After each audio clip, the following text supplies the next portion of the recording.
아멘. 할렐루야. 예, 오늘 함께 하신 여러분들을 주님의 이름으로 축복하며 환영합니다.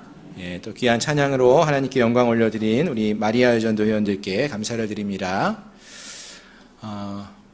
몇 주 전에요, 제가 이제 2부 예배를 마치고 1층 마당 로뎀나무 아래에 잠시 들어갔었는데요. 우리 영유아부 학생 중에서 세린이라는 아이가 있어요. 이 세린이가 그 가운데서 옷을 갈아입고 있었어요. 근데 이제 힘들게 옷을 갈아입고 있는데 얼굴 표정은 힘든데 너무나 기대와 기쁜 얼굴로 옷을 갈아입는 거예요. 먼저 조끼를 막 껴입는데 조끼가 좀 독특한 조끼더라고요. 예, 그래서 힘겹게 두 손을 쭉 올리고 엄마가 이제 조끼를 입혀주고 있어요. 그리고 조끼를 입고 딱 나니까 가방에서 뭘 딱 꺼내는데 뭔가 망토예요. 망토를 어깨 한쪽에 딱딱 붙여주니까 이제 완전체가 됐어요. 그러면서 옷을 보니까 여기 이렇게 번개 표시가 돼 있어요. 뭐냐면은 번개맨이라고 요즘 아이들이 좋아하는 그 TV 프로그램인 것 같아요. 그 번개맨 복장을 딱 하고 망토까지 딱 해가지고 아주 기쁜 마음으로 마당으로 나가는 모습을 볼 수 있었습니다. 근데 그 모습을 보다 보니까 저희가 어렸을 때 아마 여기 계신 우리 집사님들 또래는 아마 거의 저와 비슷할 것 같은데 저희 어렸을 때도 조금 차이가 있지만 비슷한 모습들이 많았던 것을 기억할 수 있었습니다. 우리 남자 집사님들 아마 많은 분들이 집에 있는 보자기 한 번쯤은 다 목에 묶고 예, 막 뛰어다녔던 그런 기억들 있으실 것 같고요. 우리 여자 집사님들은 많이들 빙글빙글 돌던 그런 기억이 있지 않습니까? 예, 뭐 말씀드리냐면은 저희가 어렸을 때요, TV 보면은 그 슈퍼맨 뭐 영화 같은 데서 또는 TV에서는 원더우먼 뭐 이런 게 많이 인기가 있었어요. 그래서 동네 가면은 여자들은 빙글빙글 돌아요. 왜 도는지 아십니까? 원더우먼이 이렇게 변할 때마다 보면은 막 도는 거예요. 그래서 돌고 있어요. 아, 원더우먼이구나. 또 남자들은 집에 가면은 다 망토가 없으니까 보자기 하나씩 들고 막 이러고 뛰어다녔던 그런 기억이 있습니다. 여러분들은 어떠신가요? 한 번쯤 그런 경험이 있으신가요? 우리 권사님들은 모르겠지만 권사님들이 자녀를 키우실 때 그런 모습 많이 보셨을 거라 생각을 합니다. 예. 물론 이제 우리가 나이가 들었기 때문에 지금 뭐 망토를 우리가 이렇게 막 메고 또는 뭐 빙글빙글 아무 데서나 돌거나 하진 않지요. 예. 그런데 가만히 생각해 보면은요, 요즘도 우리의 마음은 크게 좀 달라지지는 않은 것 같습니다. 무슨 말인가 하면은 지금에야 우리가 세상을 구원할 어떤 힘이 있는 슈퍼맨과 같은 상상 속에 또는 영화 속에 나오는 영웅이 되고 싶어하는 마음이 있지는 않지요. 하지만 그와 같이 이 세상 속에서 무엇인가 좀 힘 있는 사람이 되고자 하는 마음이 있고요. 또 많은 사람들에게 인정받고 또 존경받는 그러한 사람이 되고 싶은 마음은 우리에게도 여전히 남아있다라는 생각을 해보게 됩니다. 즉, 내가 원하는 대로 뭐든지 할 수 있는 사람, 이런 것이 되고 싶은 게 오늘 우리의 마음 아닙니까? 예. 내가 무엇이든지 행하고자 하는 것들을 할 수 있는 그런 힘과 능력이 있기를 소망하는 마음이 우리에게 있지 않느냐라는 거예요. 그러니까 즉, 다른 말로 하면은 여전히 우리는 이 사회 속에서, 이 세상 속에서 영웅이 되고 싶었고 또 히어로가 되고 싶은 그런 마음이 우리에게는 여전히 있음을 보게 된다는 것입니다. 자, 그런 면에서 오늘 우리가 함께 살펴보게 되는 하나님 말씀 속에 나오는 한 인물, 그러한 인물은 그러한 우리의 생각을 잘 대변해주는 그러한 인물이 아닐까 하는 생각을 해봅니다. 오늘 우리가 살펴보게 되는 사람이 누구입니까, 여러분? 삼손이죠. 예, 여러분, 삼손 어떤 사람입니까? 삼손을 보면은요, 이 삼손에게는 정말로 요즘 사람들이 좋아할 만한 그러한 관심을 끌 만한 영웅적인 그런 모습이 많은 그런 슈퍼 히어로 중에 한 명이 아닐까, 이런 생각을 해봅니다. 특히 사사기 우리가 살펴보게 되는데 이 사사기에는요 참 많은 사사들이 등장을 해요. 여러분 잘 아시는 드보라, 기드온, 입다, 에훗 뭐 등등 많은 사사들이 있죠. 근데 이런 많은 사소들과 이 삼손을 비교해 봐도요, 보통 사사들이 한 나라를 구원하는 데 사용되어지니까 참 능력이 많은 사람들이었거든요. 그럼에도 불구하고 삼손하고 비교해 보면은 삼손이 그들보다 월등히 능력이 많았던 그러한 인물로 우리가 생각해 볼 수 있다는 것입니다. 예. 성경에 어떤 내용들이 나옵니까? 삼손과 관련된 내용을 보시면은 삼손이 젊었을 때요, 맨손으로 사자를 잡았던 그러한 이야기가 나와요. 예. 여러분, 사자 동물원에서만 보셨는데 사자를 맨손으로 잡았대요. 대단하지 않습니까? 또 이 삼손이요, 나귀, 턱뼈 이 하나를 갖고요, 블레셋 사람 1000명과 싸워서 이겼어요. 1000명을 죽였어요. 1대1000 싸움을 싸운 거예요. 승리를 거둔 얼마나 대단한 영웅입니까? 또 힘만 이렇게 센 게 아니라 아주 빠르지 않은 민첩성이 있는 사람이 아니었을까 생각을 해보는 것이, 이 삼손이 여우를 잡았는데요, 몇 마리를 잡냐면 300마리를 잡았대요. 300마리를 잡아가지고 그 꼬리에 횃불을 달아가지고 블레셋 땅에 불을 내는 그런 일도 했거든요. 여우 한 마리 잡아보셨습니까, 여러분? 예, 한 마리 잡는 것 쉽지 않은데 300마리를 잡았다, 쉬운 일이 아니죠. 어쨌든 이와 같이 삼손은요, 놀라운 일을 행하는, 또 어떤 사사와도 비교할 수 없을 정도로 뛰어난 힘과 능력이 있었던 그러한 사사였음을 우리가 이 말씀들을 통해서 알 수 있다는 것입니다. 자, 그렇습니다. 여러분, 삼손은 이와 같이 참 놀라운 능력을 소유한 사사였습니다. 자, 그러면은 하나님께서는 삼손이 이와 같이 힘이 세고 능력이 많은 영웅이었기 때문에 그를 불러서 이스라엘을 구원하는 사사로 삼으신 것일까요? 아니면 다른 이유 때문에 이 삼손을 사사로 불러서 사용하신 것일까요? 예, 오늘 이 시간에 우리가 이 질문을 던져놓고 이 질문에 대한 답을 한번 생각해보며 찾아가보면서 은혜를 나누기를 소망합니다. 즉, 주님의 나라를 위해서 하나님이 사용하시는 자가 과연 어떠한 자들인지 그것을 우리가 함께 알아보기를 원하는 것입니다. 자, 그럼 한번 우리 오늘 본문의 말씀을 함께 보면 좋겠는데요. 오늘 본문의 말씀 1절을 한번 같이 보시기 바랍니다. 1절을 보시면은 이스라엘 자손이 다시 여호와의 목전에 악을 행하였다라는 말씀으로 본문이 시작합니다. 다시 여호와의 목전에 악을 행하였다라고 했죠. 이 말은 이전에도 여러 번 하나님 앞에서 악을 행한 사람들이 이스라엘 자손들이었다라는 것을 알 수 있습니다. 즉, 이 시대의 사람들이요, 하나님 말씀을 기준으로 삶을 살지 않았고요, 다 하나님이 싫어하는 우상을 섬기면서 세상의 가치관에 따라서 삶을 살았던 그러한 시대, 그러한 사람들이었다라는 것을 알 수 있습니다. 특히 이게 이번 한 번만 있었던 일이 아니라는 거죠. 사사기 말씀을 보시면은 사사들이 그 나라를 구원하는 일이 적어도 7번 이상 반복되었음을 알 수 있어요. 즉, 이런 일이 계속해서 반복적으로 나타나고 있는 거예요. 죄악에 물들어서 죄악 속에 거하면서 살아가고 있는 그 땅의 백성들을 볼 수 있다라는 것입니다. 그래서 어찌 보면은 이 사사기의 시대는 오늘 우리 시대를 너무나 잘 대변해주고 있는 모습을 볼 수 있다는 것이죠. 죄악이 만연해 있고 죄악에 물들어 있고 다시 여호와의 목전에서 악을 행하고 있는 시대, 마치 오늘 시대를 떠올리게 하는 그 시대가 바로 이 사사의 시대였다라는 것입니다.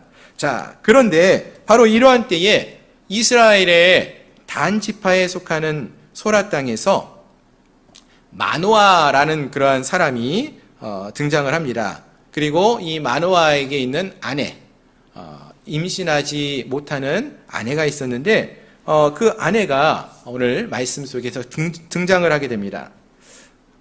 이어지는 3절 말씀을 보시면은요, 여호와의 사자가 특별히 마노아의 아내에게 나타납니다.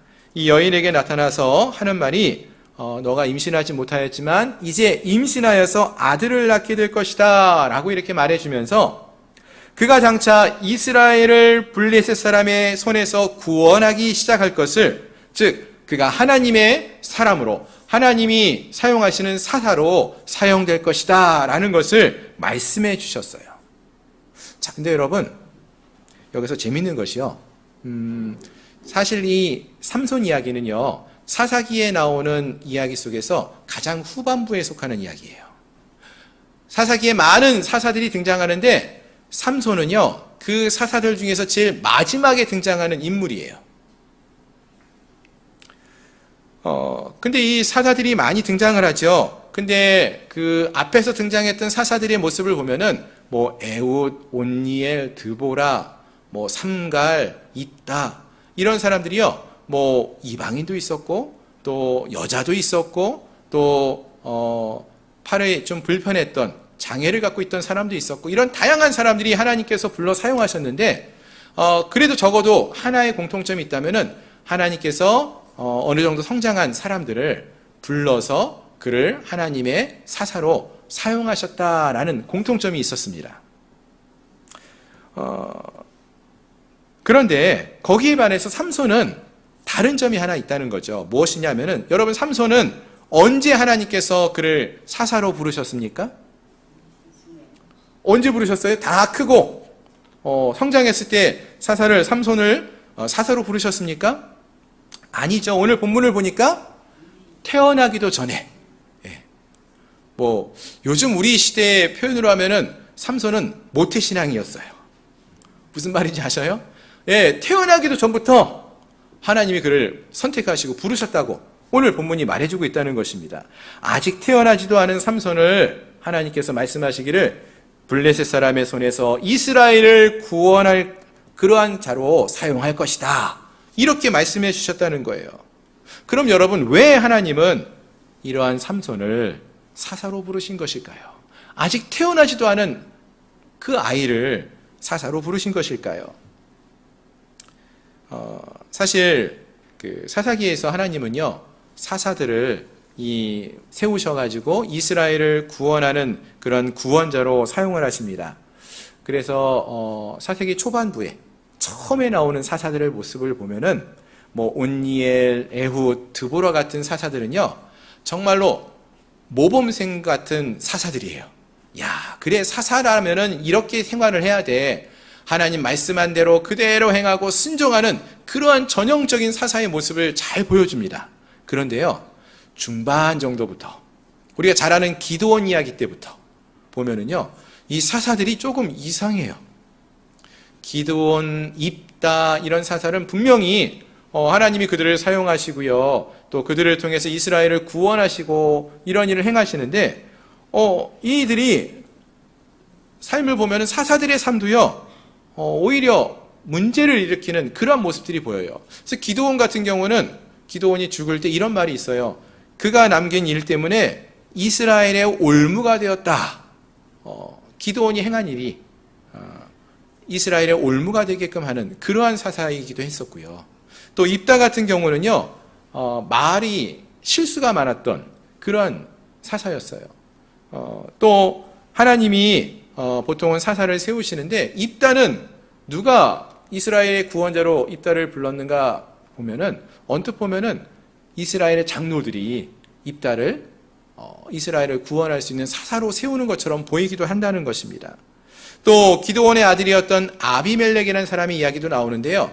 아예 그는 이스라엘의 거짓 사사, 스스로 자칭 사사가 되어지는 그러한 이상한 모습도 나타난다는 것입니다. 즉 이 말은 뭐냐면은 하나님이 세워서 사용하기 원하시는 사사들조차도 점차 그들 가운데서 있어야 할 모습들, 거룩한 모습, 정결한 모습이 아닌 그러한 모습이 사라지고 하나님 말씀에 온전히 합한 모습을 보이지 못하는 경우가 점차 늘어나고 있다는 거예요. 마치 오늘 우리 시대에 보면은 이 땅에 기독교인들이 많아졌잖아요. 근데 숫자는 많아진 것처럼 보이는데 가만히 보면 진짜 믿음의 삶을 살아가는 사람들이 점점 적어져가는 그런 모습이 보이는 것과 비슷했다는 것입니다. 자, 하나님이 사용하시는 사사들마저도 거룩하고 정결한 모습이 아닌 하나님 말씀에 온전히 순종하지 못하는 그러한 모습이 많아지고 있었다는 것입니다. 그래서 하나님께서 이제 이스라엘의 마지막으로 한 명의 사사를 세우게 되시는데 그게 누구입니까? 삼손이지 않습니까? 예. 마지막으로 삼손을 세우는데 그 삼손을 어떤 사람으로 선택하는가 보니까 온전히 깨끗하고 순전할 수 있는 사람으로 세우기 원하신 거예요. 그래서 어떻게 하면 이 세상에 물들지 않고 이 세상의 죄악 가운데 물들지 않은 순전한 믿음의 사람을 세울 수 있을까? 하나님이 고민하신 끝에 어떻게 세우셨어요? 물들지 않은, 세상 속에 물들지 않은 그러한 아이를 택하신 거예요. 아기를 택해서 사사로 삼고 사사들에게서 소망이 없는 그 상황들을 보시면서 이 아이를 택하신 것, 그 아이를 통해서 이 땅을 구원하시겠다라고 말씀하셨다라는 것입니다. 그렇습니다, 여러분. 하나님께서 삼손을 택하신 이유가 무엇입니까? 삼손이 대단한 능력이 있는 영웅이어서 사자를 쳐 죽일 수 있을 만한 힘이 있어서 블레셋 군대 1000명과 싸워 승리할 수 있는 능력이 있어서 그를 선택하신 것이 아니었어요. 그 이전에 선택하셨잖아요. 아직 태어나기도 전에, 즉 가장 연약하고 힘이 없는 그 아이를 택하셨다는 것입니다. 그리고 이것은 결국 하나님이 세우기 원하시는, 하나님이 사용하기 원하시는 사람은 어떤 사람인지를 우리에게 말해주는 거예요. 하나님이 보기 원하시는, 하나님이 사용하기 원하시는 사람은요, 대단한 능력이 있는 사람이 아니라는 것입니다. 하나님이 기뻐하시고 하나님이 사용하기 원하시는 사람은 아이와 같이 깨끗하고 순전한 믿음이 있는 사람, 순전한 사람, 그러한 사람, 거룩한 사람을 하나님이 기뻐하시고 그러한 사람들을 선택해서 사용하기 원하신다라는 것입니다. 다시 말해서 하나님께서는 사실은 이스라엘 온 땅에서요, 순전한 믿음의 사람, 거룩한 사람을 찾고 계셨는데 그러한 사람을 찾을 수가 없었던 거예요. 점점 사사들조차도 그러한 모습이 사라져가고 있는 이 세대가 되었기 때문에, 그래서 하나님께서 마지막으로 아직 태어나지도 않은 아이, 이 삼손을, 아기를 사사로 세우기로 결단하셨음을 말해준다는 것입니다. 그리고 그 아이가 태어난 이후에도 아이를 어떻게 키우라고 말합니까? 5절 말씀 보시면은요, 하나님께서 이 마노아의 아내에게 이렇게 말씀하시죠. 보라, 내가 임신하여 아들을 낳으리니 그의 머리 위에 삭도를 대지 말라. 이 아이는 태에서 나옴으로부터 하나님께 바쳐진 나시린이 됨이니라. 아멘. 즉 나시린은요, 이 세상 속에서 구별된 하나님께 속한 사람, 거룩한 삶을 살아가기로 헌신하는 그러한 사람을 말합니다. 즉 하나님 앞에서 거룩하고 정결하게 구별된 삶을 살아가는 나시린으로 이 아이를 키우라고 말씀하셨어요. 그렇습니다, 여러분. 다시 말씀을 드리지만 우리 하나님이 찾고 계시는 사람은요, 이 세상에서 힘이 많고 능력이 뛰어난 정말 대단한 사람을 찾고 계신 것이 아니라 하나님 앞에서 거룩하고 깨끗하고 정결하게 구별된 삶을 살아가는 그러한 자를, 하나님 앞에서 신실한 그러한 사람을 찾고 계시다라는 것입니다. 아멘. 믿으십니까, 여러분? 그렇다면 사랑하는 성도 여러분, 여러분들은 하나님이 기쁘게 사용하는, 하나님께서 기뻐하시는, 하나님께 기쁘게 사용되어지는 그러한 믿음의 사람들이 되기를 소망하십니까? 아멘. 그렇다면 여러분, 우리가 어떠한 사람이 되기를 소망해야 될까요? 여러분, 우리가 세상에서 높아지기를 바라면서 또 세상에서 더 많은 힘과 능력을 소유하는 그러한 삶을 살기를 소망하기보다는 먼저 하나님 앞에서 거룩한 삶을 살기를 소망할 수 있어야 됩니다. 하나님 앞에서 우리가 정결하고 구별된 삶을, 깨끗한 삶을 살기를 소망하며 그러한 삶을 살 수 있어야 한다라는 것입니다. 특히 오늘 저희 교회가 이제 설립 43주년을 맞이하지 않습니까? 그런 고민을, 생각을 많이 해봅니다, 저는. 우리 양문교회가 이제 43주년이 되었는데 앞으로 우리 교회가 어떤 모습으로 세워져 가야 할까? 많은 분들의 바람이 어떤 바람이 있습니까? 우리 교회도 더 크게 건물도 새로 짓고 또 더 부흥하여서 이 자리가 꽉 차고 그런 모습, 막 사람들한테도 부러움을 사는 그런 모습이 되면 참 좋겠다, 이런 마음이 있지 않습니까, 여러분?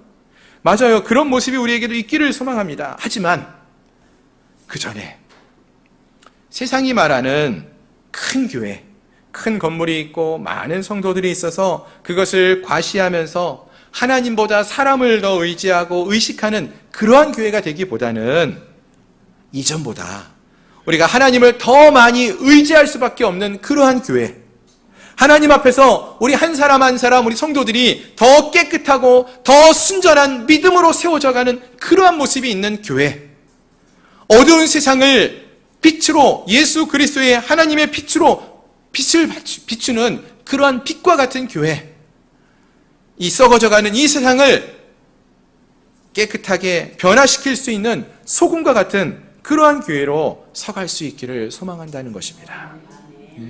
이것이 이제 우리 양문교회가 나아갈 그러한 모습이 되기를 소망합니다. 그렇습니다. 우리가 하나님께 쓰임받기를 원하신다면은 능력과 힘이 물론 있으면 좋겠죠. 그런 자도 하나님 사용하십니다. 하지만 그것이 전제 조건이 아니라는 거예요. 능력과 힘이 아닌 하나님 앞에서 거룩하고 순전하고 정결한 모습, 깨끗한 삶, 그러한 믿음의 삶을 살아가기를 소망해야 할 줄로 믿습니다.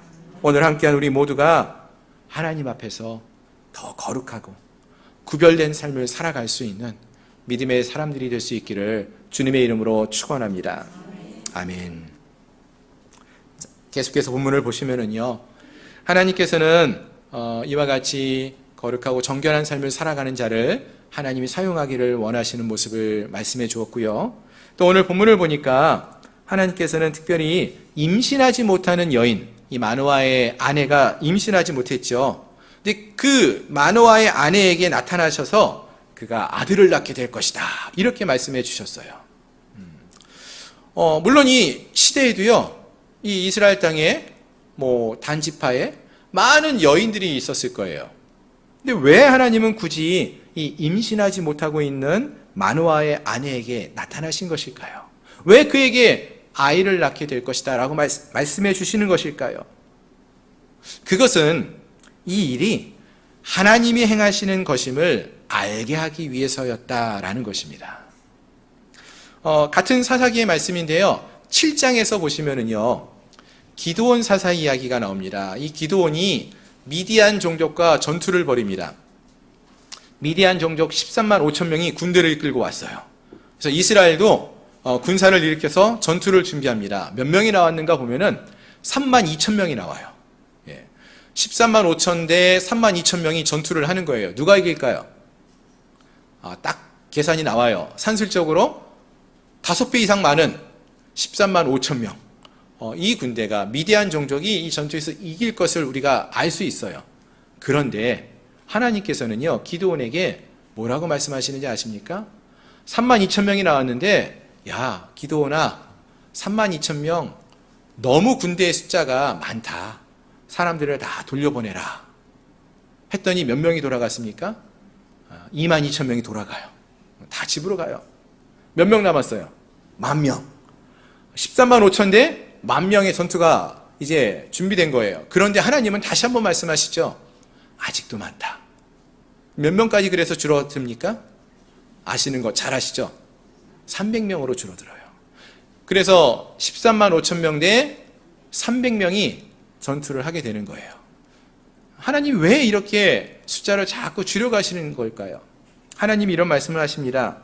만약에 13만 5천 명을 3만 2천 명이 싸워서 승리하게 되면은요, 이스라엘 백성들이 이 전투에서 승리하고는 마치 자신들이 힘과 지력이 뛰어나서 자신들의 능력 때문에 이 전투에서 승리한 거야, 5대1의 싸움을 우리가 이길 수 있었던 거야 라고 스스로 자랑할 수 있을까봐, 내 손이 나를 구원하였다 할까봐 그 숫자를 300명까지 줄였다는 거예요.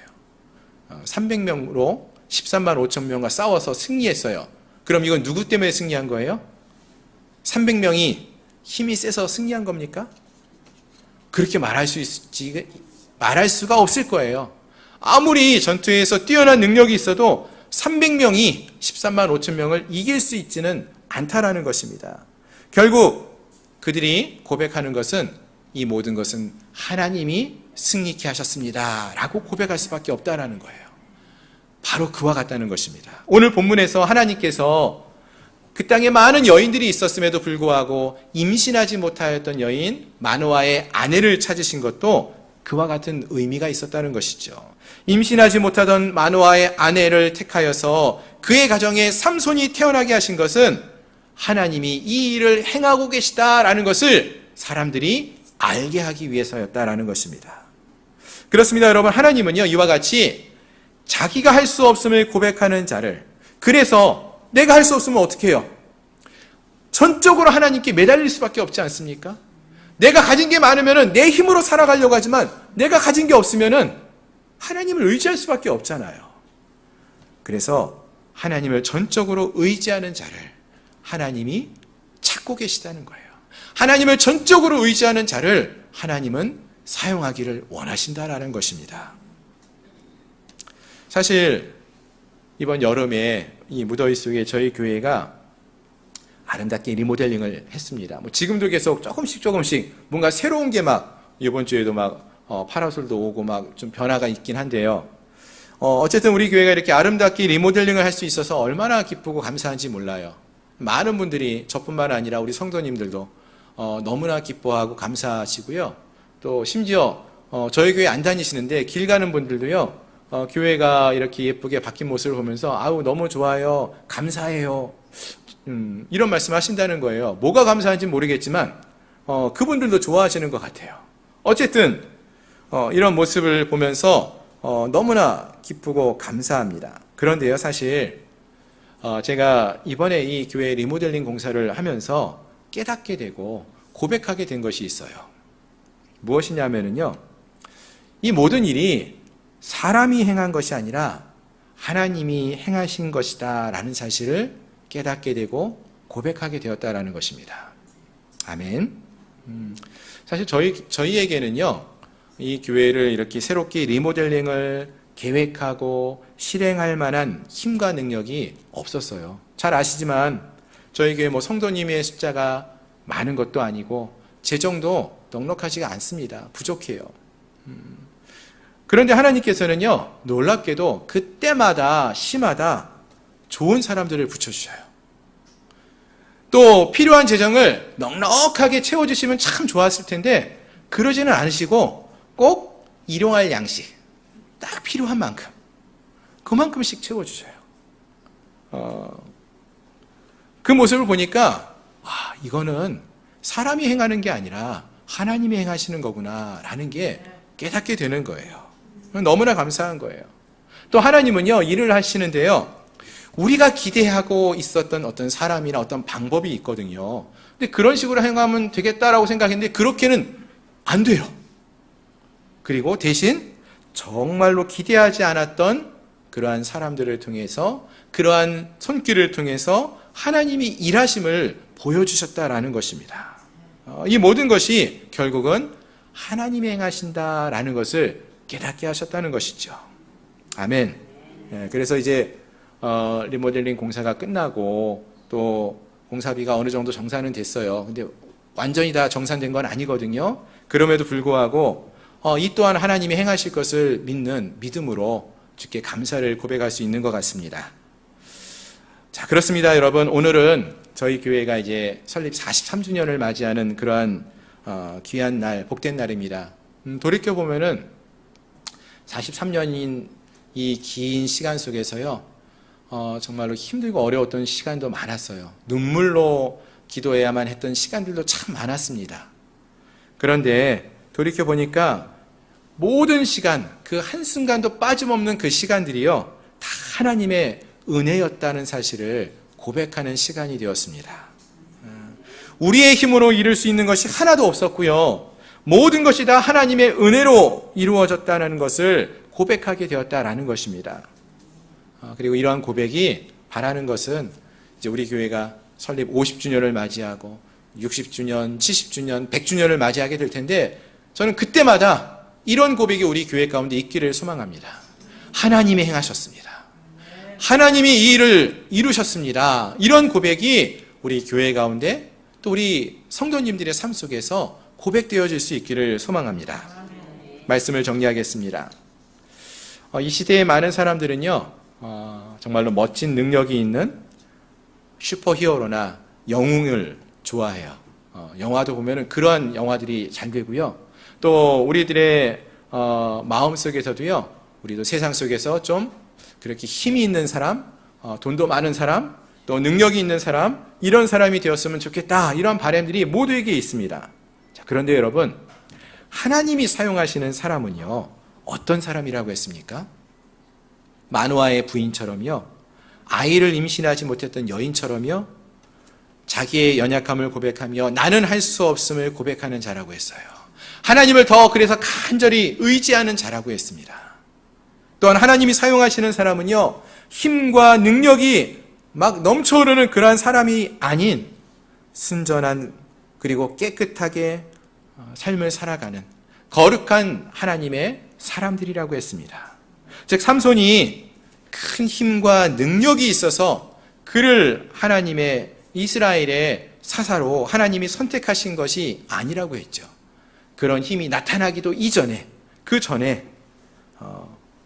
삼손이 이 땅에 태어나기도 전에 그를 하나님은 이스라엘의 사사로 부르시고 사용하셨다라는 것입니다.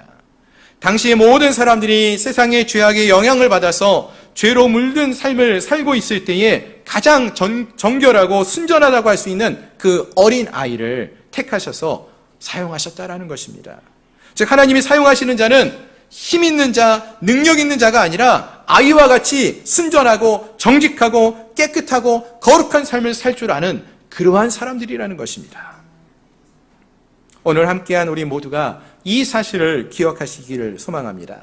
그리고 우리가 이 세상을 살아갈 때에 세상의 사람들처럼 세상의 방식대로 이 세상에서 큰 힘을 얻기를 소망하기보다, 이 세상에서 어떤 능력 있는 자가 되기를 소망하기보다, 더 많은 스펙을 쌓는 그러한 삶을 살아가는 것을 소망하기보다 먼저 하나님 앞에서 순전한 자가 되기를 소망하고, 하나님 앞에서 정직한 영을 갖는 자들, 하나님 앞에서 나실인과 같이 깨끗하고 거룩한 삶을, 하나님 앞에 헌신하는 삶을 살기로 결단하며 나가는 그러한 하나님의 백성들이 될 수 있기를 소망합니다.